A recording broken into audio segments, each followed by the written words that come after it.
What is this book? John Steinbeck's 12th novel that he ever released. Let's talk about breaking it down today. We'll start out with a little bit of a spoiler-free discussion, and let's jump into some analysis and say what this book means to us. Coming up on the CodeX Cantina. Welcome to the CodeX Cantina, where I am Una. And I'm Excited Crypto. This is fun. The structure of this book is very interesting. The characters that are there in the beginning aren't necessarily the ones that are there at the end. We travel through multiple generations. It's a book that evolves, and we see the times and technology change through this. It's a very ambitious project with a very simple concept, breaking down the one story mankind has to offer, according to John Steinbeck.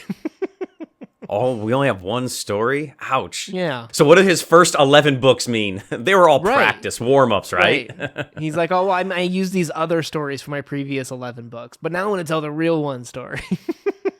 I think Stephen King would disagree, but I don't know. That's a pretty good argument. East of Eden does give a lot to the human condition. So this book was originally intended to be more autobiographical. And I think that explains a lot because it became fiction. Right?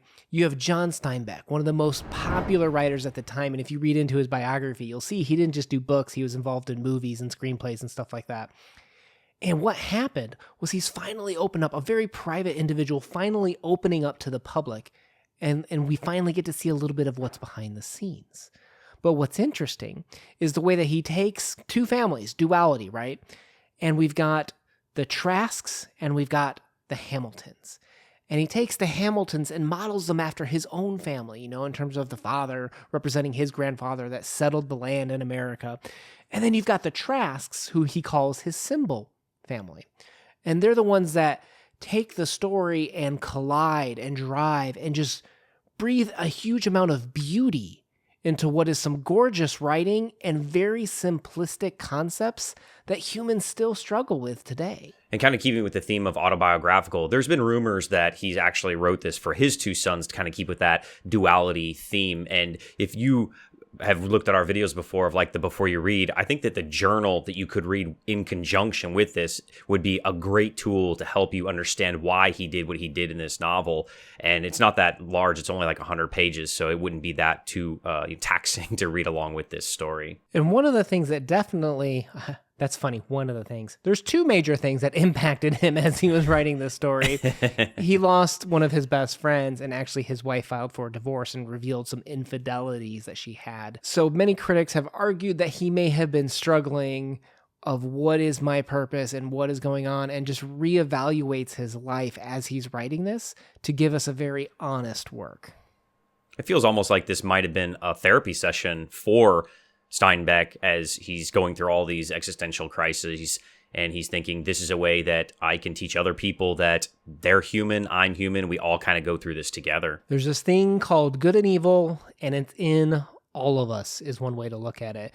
This felt, to your point, therapeutic. It was probably similar to how Dostoevsky was going through with his Brothers K when he lost, his son, and wrote that book as he probably struggled with life, and why does life struggle like this? Steinbeck was Episcopalian and heavily religious at that too. It's written through his whole works. You can see that he was definitely a man of faith, but you can see he was very honest with the way other people may have looked at religion too. And I think he takes this book and takes the Bible, specifically the book of Genesis. I think people will say, this is an allegory of. It's not an allegory, first of all. And I think he injects the themes, though, of what's happening in Genesis. And this duality in Genesis, too, right? You had Cain and Abel. You got Esau and Jacob. And then Joseph and his brothers, I think, is in Genesis as well. But you've got duality and a preference for one over the other throughout this. So what he does is he takes these concepts and he has people struggle with it. He has these families evolve together from 1860 up until World War I, and you see almost a century of time pass by, and the way these people have struggled and re-tackled the same problems over and over again. It's actually quite interesting. The beautiful thing is when the people are referencing that this is a retelling of Genesis, what Steinbeck has done here is he's taken two of the main characters, Cain and Abel, and he keeps that duality of brothers throughout the entirety of this story. So who are Cain and Abel? Cain and Abel are the son of Adam and Eve. Cain is a farmer and Abel is a shepherd. Both are going to give gifts to God. God is going to prefer Abel's gift over Cain's. So Cain kills Abel. Spoiler alert, if you haven't read the Bible, it's been around a little while. And then God takes revenge and curses him to wander the earth with a horrendous mark. And what I like about East of Eden is how it allowed me to relook at that story, because I've obviously read it, I've obviously heard it, but it's never really clicked with me, right? Why do we allow Cain to just live and he's cursed, but no one's allowed to, cause harm to him, right? And there's a lot of different interpretations to that. And I think this story allowed me to relook at, what does choice mean? And what does it mean when we have evil or witness or experience evil, and how we react to that? And this is a story that I think explores not necessarily good conquering evil and not evil conquering good. It's an internal turmoil that we experience inside ourselves.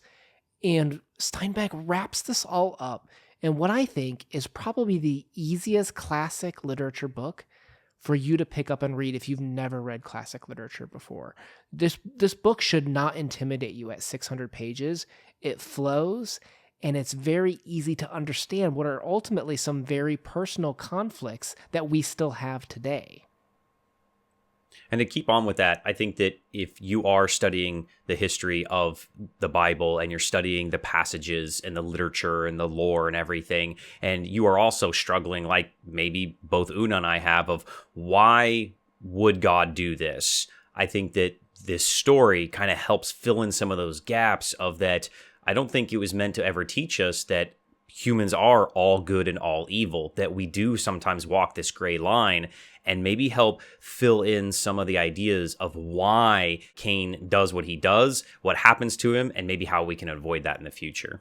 So let me do a quick plot summary just to kind of refresh some of the major beats, at least with the Trask-Hamilton family, because with 600 pages, you could get real lost. But the story opens up with the creation and setting and narration that's clearly evoking this duality in the story. Adam and Charles are the two sons, and just like Crypto explained with the story of Cain and Abel, they give gifts to their father, and the father prefers Adam's gift. Jealous Charles starts to resent his brother. He even goes to violence and must win at all costs, and almost brutally kills his brother if his brother hadn't escaped and hidden before his brother could do it. Adam is eventually sent off to the army by his father, and when he returns to his alleged war hero father, he learns that his father had passed away and actually had a ton of money, so that him and his brother Charles are now very, very rich.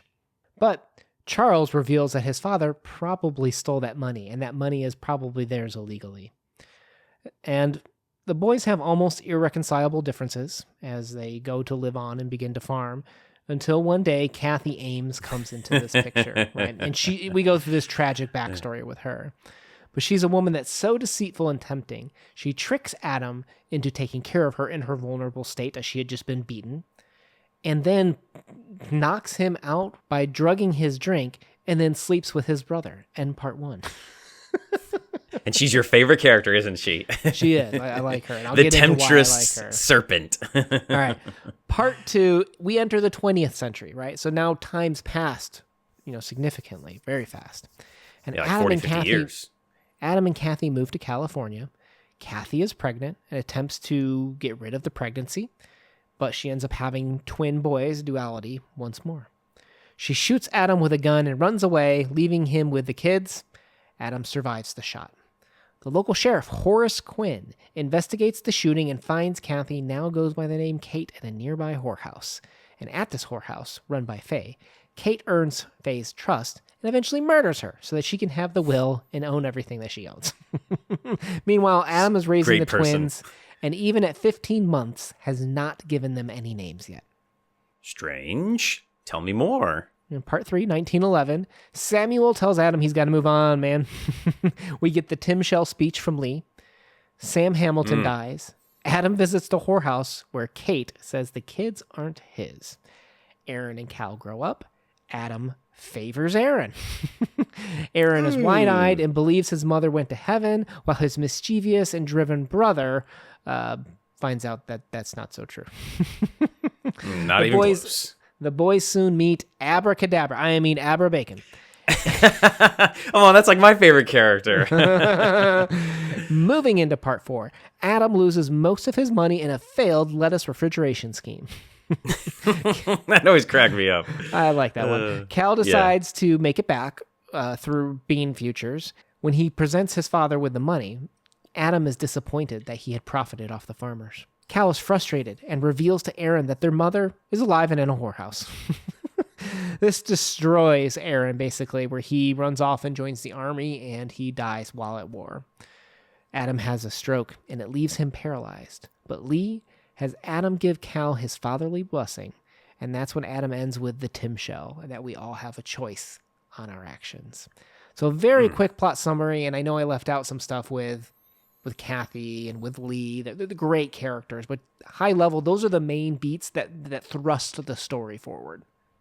For sure. I mean, there's a lot of other side characters, and there's a lot of other siblings and daughters and sons and blah, blah, blah. But yeah, that's some good highlights. It kind of breaks my heart because when I was breaking it down, I was like, Hamiltons weren't super important to the plot in this one. Like, they drove out a lot of things from the characters, but they themselves weren't main forces where I can see how it's his autofictional, and they brought a lot of humanity and humor to the story, but it's really the Trask, the Symbol family, that were driving the narrative. We've talked about before of taking certain novels by other authors and seeing if you could pull out elements if the novel would still make sense or still be enjoyable. It would be very interesting to pull out chunks of the Hamilton storyline, streamline it, knock this down to 300 or 400 pages. Would it still be as impactful and as enjoyable, I wonder?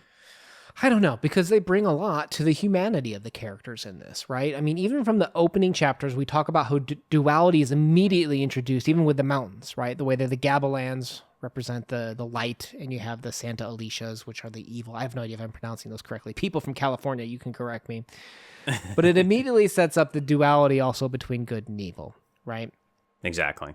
And I think part of Steinbeck's point to this is, when we think of some genres like fantasy, some people aren't always enthralled by this character's so good and this character's so bad. Like, that's kind of like a common criticism of Tolkien. Whether you agree with it or not is another thing, but that's a criticism is, well, this character's all good and never bad, and this character's all bad and never good. I think Steinbeck is actually kind of warning us about the turmoil and mixture that people have. And we even have those quotes where Adam Trask is talking about how it's bad that Kathy only sees evil. Like, he's like, that's a limitation that you have. You could be better, not just as a person, but you could be better if you learn to see both sides. But that's also, Adam kind of experiences this too, where he only sees good. And that's part of his blindness, that he only sees the good, that he doesn't understand the evil that's lurking in people, and he can't comprehend why people do some of those things. And it kind of creates this husk of a man to the point where he sees no sides, and he just becomes empty and almost kind of nihilistic and thinking that there's no point in life. I think that's where a lot of people take the story as being, quote, simple, is that you have these very complex characters, but they're acting out these very in-depth and very complicated aspects of life, but Steinbeck simplifies it so much of that idea of just pure good and pure evil. And besides maybe Kathy, I think everybody else in the story is a little bit of both, and that's kind of the point of the story that I feel like you are supposed to maybe pull out a little bit of, and that you're supposed to kind of see yourself in both the Hamiltons and the Trasks, and that Kathy is the only like true 100%, and even arguably she's not. I mean, she is pretty close, though, to just being, pure evil. Well, another way to think about it is Kathy presented evil to people, right? She was very clearly one that would cause hatred, jealousy, scorn in people's hearts, and that presents people with an opportunity to act upon that. But she doesn't ever force someone to make that choice. Obviously, she does take advantage and kills her parents and does some really bad things to characters that aren't even in the plot. But to your point about these characters, I wonder if the way that Steinbeck, some of us, the way we're influenced by our family, our friends, right? I'm not the same person I am had I never met you, right? Like, you have influenced me as a person. Oh, and I wonder You can I kind of think. view but you can kind of view the Hamiltons in the same way in this story, where they're almost guiding the Trasks in certain respects, like some of these scenes. And I think they're kind of in the same way that family plays a role, like family played a role in Steinbeck's life and guiding him and teaching him the ways. The Hamiltons are almost kind of that for this story too, the way they take them in. They help bring the twins into this world, like in terms of the midwife and such, in terms of helping them set land and where to drill for wells and stuff like that, not necessarily charge money and make it economic. They were doing it for the friendship, for the relationship side of things. And we're going to get into the economic things in a while.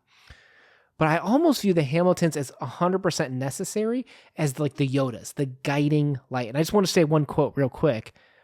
"I don't very much believe in blood," said Samuel. "I think when a man finds, good or bad, in his children, he is seeing only what he planted in them after they cleared the womb." For me, I guess it says a lot about me is I look at it almost as the inverse. And maybe that's the point of what Steinbeck is trying to get across, is that you can pick either side or both sides or neither side. Is I look at it as that the Hamiltons are being corrupted by the Trasks, and that if you aren't due diligent and you aren't, a good X, Y, and Z, or you aren't faithful or whatever, you can become corrupted, and that, family, money, power, all these things can corrupt you. And that Steinbeck's, I don't know, I struggled with which side I felt was like more influential the other. And I felt like at the end, for me personally, it was the Trasks corrupting more of the story than the Hamiltons bringing up the other side. And that's probably just more of my pessimistic view. Well, we know I'm the optimist, but at the same time, me being the optimist, I don't disagree with that statement, right? We have a quote from Lee talking about the truth, like how the fact that they're hiding that their mother was still alive from the twins. And he says, "It's the lie I'm thinking of. It might infect everything. If they ever found out you lied to them about this, the true things will suffer." And I think that's an excellent counterbalance to the previous statement that is evil infectious? Can we corrupt others? To your point, you can try to guide, but at the same time, can that person be polluted? And I think the answer has to be yes, doesn't it? I mean, we see people making incorrect choices all the time in life. And I think that here we see a lot of the brothers and sisters trying to make positive choices, and they end up in some very precarious situations, and a lot of the siblings die off in the story as a result. So, yeah. Right. And I think, putting this in with the structure of the Bible is interesting too. One, because the name's Adam, right? And Adam is always associated with man's first fall, right? That created, quote unquote, an end of life. It created humanity. And then along comes Cain, and he warps it forever with the idea of choice and choosing evil in a sense. And I think that's counterbalanced really well with Kathy, where I wonder if as readers, it's not wrong to think Kathy's pure evil. I think she's pretty evil, right? But at the same time, to the point of Tim Shell, thou mayest, the decision is yours. And my understanding is that might have been slightly warped a little bit from its original meaning and pronunciation, is my understanding. But hey, I'm not an expert on that, and that's not the point of this channel. But the point is that choice, right? And here's what's interesting. As a reader, if you looked at Kathy, you're like, she's evil, she's making them do these things. She didn't force Charles to sleep with her, right? That's a choice right. Charles made. And I think this goes to that point of how evil can corrupt. She put a very tempting choice out here. She didn't make the person choose it. That person chose it themselves. And that goes along with thou mayest. The choice is always ours. And sometimes we find ourselves choosing evil. Even if a lot of times we choose good, you can see how evil we can be sometimes. And for me with Kathy in this is that, okay, so we have these choices like you talked about, and Kathy's giving people these evil choices. She's making evil choices herself. But as you just said a second ago, there's always free will. And is Kathy beyond redemption? Can she make a good choice every once in a while? And so now is she no longer pure evil? And that just brings out the duality that's inside of all of us. You can tell those little tiny white lies, And does that make you not pure good anymore? Humans are caught in their lives and their thoughts, in their hungers and ambitions, and their avarice and the cruelty, and their kindness and generosity too, and a lot of good and evil. I think this is the only story we have, and that it occurs on all levels of feeling and intelligence. Virtue and vice were warp and woof of our first consciousness, and they will be the fabric of our last. And this despite any changes we may impose on field and river and mountain, on economy and manners. There is no other story. A man, after he has brushed off the dust and chips of his life, will have left only the hard, clean questions. Was it good or was it evil? Have I done well or ill? And that right there could have just been a poem of this story and really captured, I think, a lot of the core of it. But I feel like what East of Eden does so well is I read this statement of, will I look back on my life and have I done well or have I done ill? And I'm like, I got to get up and do some charity, or I got to go to an orphanage. Like, I got to do something good right now. Like, this question right here makes me want to be a better person. And I can't help but reinforce that when anger overcomes me, or when something so tempting or tries to seduce me in a way to do what would be considered evil. Again, a religious or man-made term, if you will. But I think we all, at the core of our hearts, whether you're religious or not, understand what that means. And this book is one that makes me realize that I tend to blame the evil. I blame the Cathys, but I made the choice. And isn't that worse, that I'm blaming Kathy when I'm the bad guy? I think it comes down a lot with like Charles and Adam. For a lot of us, you have that midlife crisis, and then you get to the end of your life and you think, did I leave this place better or worse off for the 80 or 100 years that I got here? And for some of us, we have to turn to God, and some of us, we turn to our families, and some of us turn inward. And when we turn inward, sometimes it's a hard look in the mirror, and you made some poor choices, but that doesn't make you pure evil. It doesn't make you pure good. It makes you human. All right, let me switch subjects on you here to capitalism. Oh, Lord. Okay, I'm teaching econ this year. Let's do this. Didn't see that coming, did you? Well, yeah. okay. Oh, man. Now, we have read Steinbeck before. I don't know if you guys out there who are watching this right now have. This is nothing new to Steinbeck. Like, a lot of his novels talk about this. The Pearl, The Grapes of Wrath, to an extent of Mice and Men. Economic distribution, wealth, what we do with it, our noblesse oblige, how we spend it. Very core to the morality and choices we make in a Steinbeck novel. Fair starting point. Oh, for sure. I mean, he throws in the specific dollar amounts, and he makes it very clear and obvious that there is an agenda besides just the religious references. So let's think about this. He started writing this in 1948, published 1952, right? Went through divorce, lost his best friend. Just post-World War II, a lot of people are struggling with the meaning of life. But also there's this war that's happening with the Red Scare, with Russia at the time, with communism coming in, and anti-religion, basically the anti-Steinbeck. Well, Steinbeck was kind of, I guess, there's some social anti-American. Yeah. But here's Steinbeck, who's an American, right? And he can't just come right out and be like, well, I'm not totally with capitalism because, like the whole country would turn against him, because that's just the political world at the time, right? Exactly. But he paints these characters very interestingly, because he'll take Charles, who's the hardworking farmer, right? Yep. To me, he's painted like the capitalist who will do whatever it takes to win, right? When he is competitive with Adam, he will literally beat his brother to a bloody pulp just to win. When he's a farmer, does he really need the money after all the money Cyrus left him? Nope. He does it because he's just trying to gain more, to get more wealth, to acquire more. There's a very famous line for farmers called "live poor, die rich," right? And he's interesting because he is living poor, right? He has ridiculous amounts of money, but he lives poor, but dies filthy rich.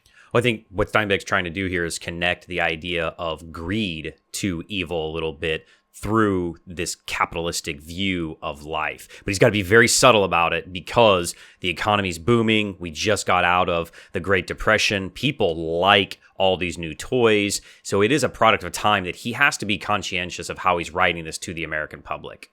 Agreed. And I think he does a good job because how does Charles come off when he's on his, well, we don't see him on his deathbed, but we find out that he's dead. But you find out that he's very isolated. He's separated. He doesn't have the people or love in his life the way that some other characters do.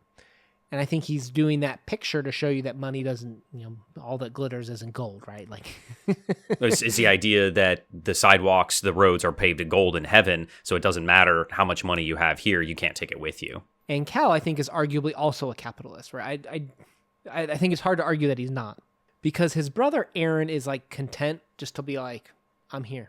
Right? He's the religious. I'm going to live, more spiritual life. And Cal will tell his brothers, like, I'm going to do whatever it takes to win. I will do whatever it takes to get ahead, just like Charles, right? Yes. But he has the advantage of getting a little bit of that business acumen and getting together with Will Hamilton to do the beans trade, the beans futures, which is basically what made him a ton of money. But what does he do? Instead of being miserly with it, instead of dying alone and just protecting the money and constantly trying to build more. That's one picture of a capitalist. Another picture is him, where what he does is he kind of has that using that money for something particular. In this case, a little bit of philanthropy, a little bit of buying your father's love is one way to look at it, where he tries to use money to solve the divide between him and Adam, if you will. Or to prove himself. You could also kind of view it that way, that look what I did, Dad. Well, I think this also plays into Epiphany of the choice, right? He gets to choose what he can do with that money, and he does try to do better by humanity with it.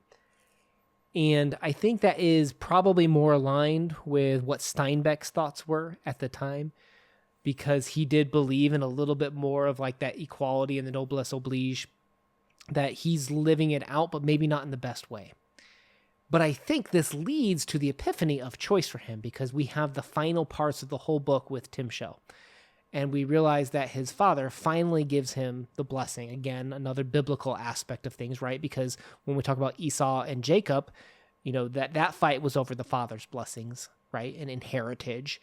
You had Charles and Adam go through the problem of heritage with their father's money, and now it coming down to Cal and Aaron, and Cal's like, well, how do I repay this? So again, it all kind of comes full circle to me, I think, that these characters are exploring the choice of what we do with this wealth too. And that choice is going to be your legacy, and then some people struggle with that choice, and I feel like they kind of flounder, right? A little bit here and there through the end. Yeah, it kind of like ends on the epiphany of Tim Shell, if you will. But while we bring up this example, there are other examples, right? Will Hamilton was the most capitalist of all of the Hamiltons, and what happened to him? He was the most estranged of all of them. He was the most disconnected from all the other Hamilton children, I would say. Doesn't he move off to Oregon? So to me, I think if you take it and look at the time, I don't know, I need to read, that journal book, cover to cover. But to me, this is part of Steinbeck's agenda. We need to have the right choice with our money. You can't just go to the 1%, right? No, yeah. Well, I think that what he's trying to say is that religion and capitalism are good in balance, that anything or too much of anything can corrupt you somehow. And I like the way he uses this too, even because have you ever read his Nobel speech when he won the Nobel Prize for Literature? Oh no, I haven't read his speech. Yeah, he's got a very Faulknerian comment in there where, this is an interesting time in world history, because these writers have this experience where technology never slows down, right?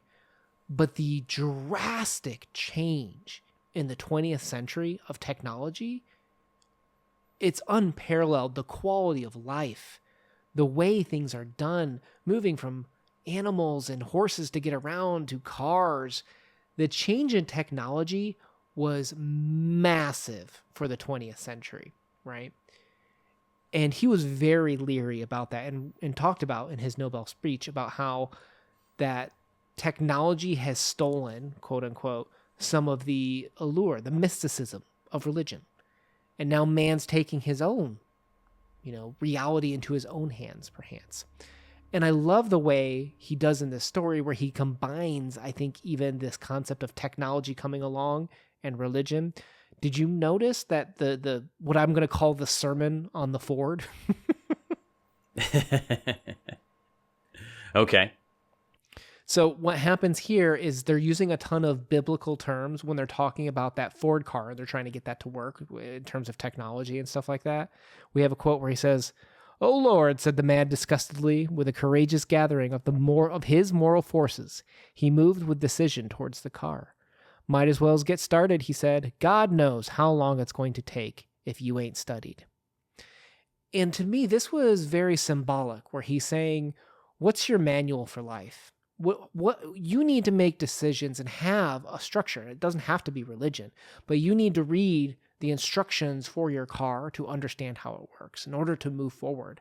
They repeat things such as calling out the manual, the litany of the manual. So they're going to use a ton of religious terms in this scene as they have to repeat things over and over and over again, in the same way that religion teaches people to repeat hymns, to repeat things that, are forms of worship, if you will.